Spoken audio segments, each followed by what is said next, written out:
ओम नमः शिवाय। नमस्कार दोस्तों, आप सभी का हमारे YouTube चैनल पर स्वागत है। आज हम श्रावण मास महात्म्य के 27वें अध्याय का श्रवण करेंगे। कर्क संक्रांति और सिंह संक्रांति में किए जाने वाले कार्य। श्रावण मास महात्म्य 27वां अध्याय। ईश्वर बोले, हे सनत कुमार, श्रावण मास में कर्क संक्रांति तथा सिंह संक्रांति आने पर उस समय जो कृत्य किए जाते हैं उन्हें भी मैं आपसे कहता हूँ। कर्क संक्रांति तथा सिंह संक्रांति के बीच की अवधि में सभी नदियां रजस्वला रहती हैं, अतः समुद्रगामी नदियों को छोड़कर उन सभी में स्नान नहीं करना चाहिए। कुछ ऋषियों ने यह कहा है कि अगस्त्य के उदय पर्यंत ही वे रजस्वला रहती हैं। जब तक दक्षिण दिशा के आभूषण स्वरूप अगस्त्य उदित नहीं होते तभी तक वे नदियां रजस्वला रहती हैं और अल्प जल वाली कही जाती हैं।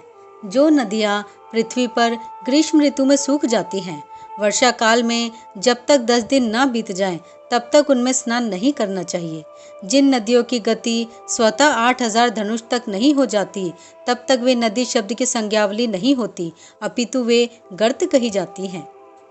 कर्क संक्रांति के प्रारंभ में 3 दिन तक महानदियां रजस्वला रहती हैं। वे स्त्रियों की भांति चौथे दिन शुद्ध हो जाती हैं। हे मुने, अब मैं महानदियों को बताऊंगा, आप सावधान होकर सुनिए।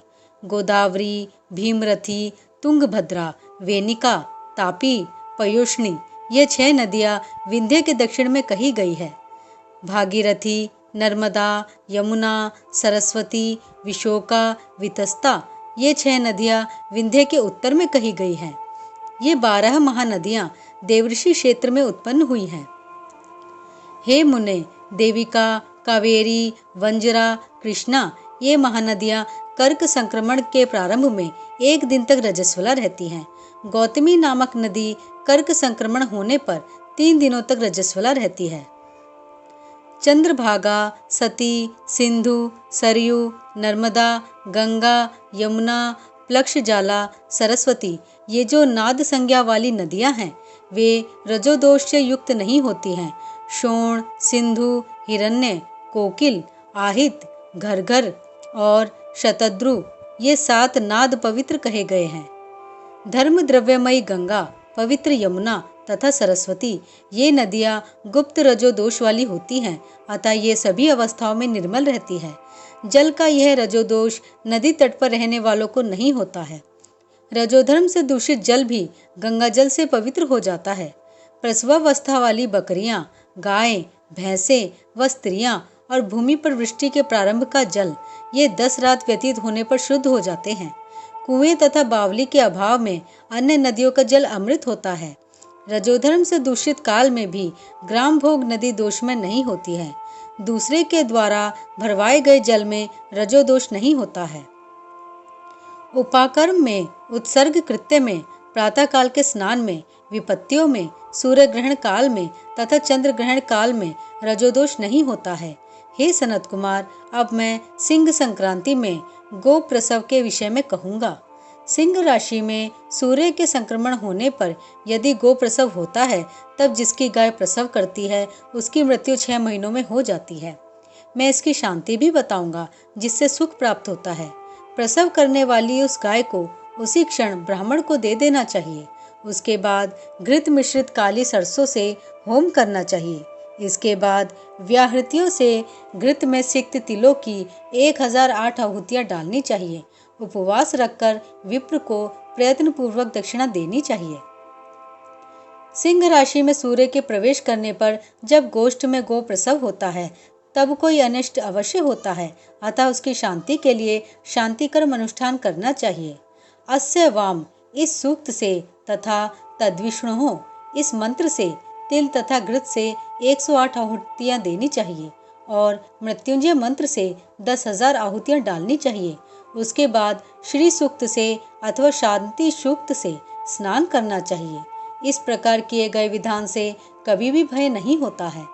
इसी प्रकार यदि श्रावण मास में घोड़ी दिन में प्रसव करे तो इसके लिए भी शांति कर्म करना चाहिए। उसके बाद दोष नष्ट हो जाता है। हे सनत कुमार, अब मैं कर्क संक्रांति में, सिंह संक्रांति में तथा श्रावण मास में किए जाने वाले शुभप्रद दान का वर्णन करूंगा।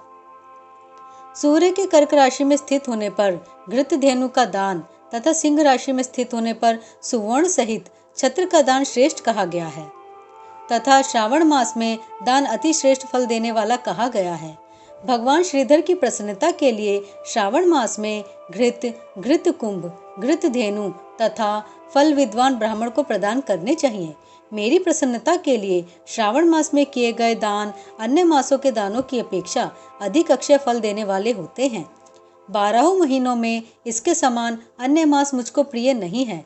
जब श्रावण मास आने को होता है तब मैं उसकी प्रतीक्षा करता हूँ।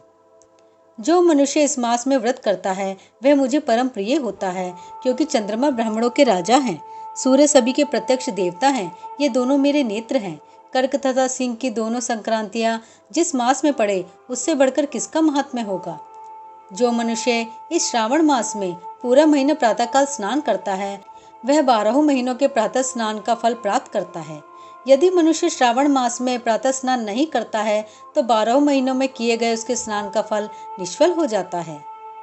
हे महादेव, हे दया सिंधु, मैं श्रावण मास में उषा काल में प्रातः स्नान करूंगा। हे प्रभु, मुझे विघ्न रहित कीजिए। प्रातः स्नान करके शिवजी की पूजा करके श्रावण मास की सत्कथा का प्रतिदिन भक्तिपूर्वक श्रवण करना चाहिए। बुद्धिमान व्यक्ति इस प्रकार से ही मास व्यतीत करता है। अन्य मासों की प्रवृत्ति पूर्णमासी प्रतिपदा से होती है, किंतु इस मास की प्रवृत्ति अमावस्या की प्रतिपदा से होती है। श्रावण मास की कथा के महात्म्य का वर्णन भला कौन कर सकता है। इस मास में व्रत, स्नान, कथा श्रवण आदि से जो 7 प्रकार की वंध्य स्त्री होती हैं वह भी सुंदर पुत्र प्राप्त करती हैं। विद्या चाहने वाला विद्या प्राप्त करता है, बल की कामना करने वाले को बल मिल जाता है, रोगी आरोग्य प्राप्त कर लेता है, बंधन में पड़ा हुआ व्यक्ति बंधन से छूट जाता है, धन का अभिलाषी धन को पा लेता है, धर्म के प्रति मनुष्य का अनुराग हो जाता है तथा पत्नी की कामना करने वाला उत्तम पत्नी पाता है। हे मानद, अधिक कहने से क्या प्रयोजन। मनुष्य जो जो चाहता है उसको पा लेता है और मृत्यु के बाद मेरे लोक को पाकर मेरे सानिध्य में आनंद प्राप्त करता है। कथा सुनाने के बाद वस्त्र, आभूषण आदि से कथावाचक की विधिवत पूजा करनी चाहिए। जिसने वाचक को संतुष्ट कर दिया उसने मानो मुझे शिव को प्रसन्न कर दिया। श्रावण मास का महात्म्य सुनकर जो वाचक की पूजा नहीं करता, यमराज उसके कानों को छेदते हैं और वह दूसरे जन्म में बहरा होता है। अतः सामर्थ्यानुसार वाचक की पूजा करनी चाहिए। जो मनुष्य उत्तम भक्ति के साथ इस श्रावण मास महात्म्य का पाठ करता है अथवा सुनता है अथवा दूसरों को सुनाता है उसको अनंत पुण्य की प्राप्ति होती है। इस प्रकार श्री स्कंद पुराण के अंतर्गत ईश्वर सनत कुमार संवाद में श्रावण मास महात्म्य में नदी रजोदोष, सिंह गौ प्रसव, सिंह कर्कट, श्रावण स्तुति, वाचक पूजा कथन नामक 27वां अध्याय पूर्ण हुआ। ओम नमः शिवाय।